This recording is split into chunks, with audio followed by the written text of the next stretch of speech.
guys, and welcome to my channel. If this is your first time visiting, my name is Sonia and I'm so glad you made it to my channel, and I hope you stick around and consider subscribing. Today I am participating in a open collaboration called Entertaining for the Holidays, and it's hosted by Lisa from Lisa Birmingham and Antoinette from Simply a Chick. Both of these ladies have a wonderful channel, and I will leave the links down below for you guys to check them out, and I will also leave down below a playlist of all the different channels that are participating in this open collab. For this open collab, we were supposed to either share a recipe, show anything entertaining for the holidays related. So like I said, like sharing recipes or setting table settings or any party ideas type of things. So I have decided to share my Thanksgiving table setting for you. I am not hosting a family Thanksgiving, but I'm hosting Friendsgiving. So I know this is the adult table, the kids will have a separate table, so I could make it a little bit more fancier. Although I do like to make it fancy for just 4 of us as well.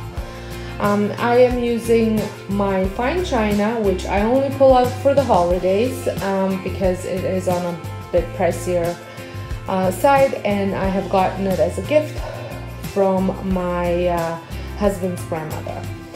And then I have left out a platter. Unfortunately, my platter is the only thing that doesn't match, but I think it still looks good.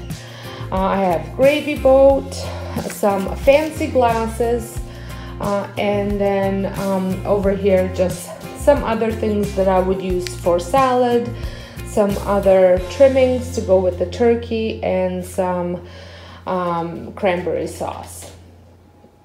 Now, if you had watched my room decor that I did, I showed you how I set up my centerpiece. I have kept that centerpiece here. I just removed the tablecloth because I think it just looks so nice for this setting.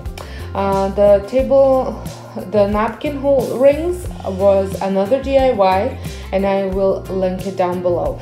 Now, my placemats are just from Michaels, and it was a large roll of burlap that I cut up into placemats.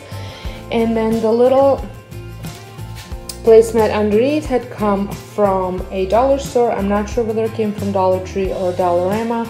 I have bought it for a while ago, but I think it's just gives it a nice rustic look. These were thrifted, and I had spray painted them. And then over here on my coffee bar, I have just left a teapot with some coffee mugs and plates for dessert. Well, I hope you enjoyed this video. If you did, give me a thumbs up, and like I said, I hope you consider subscribing if you're not subscribed already. And thank you, Lisa and Antoinette, for hosting this fun collab, and I can't wait to see everyone's channel, everyone's videos. I'm sure we're gonna get plenty of ideas for the upcoming holidays. Thank you so much for watching.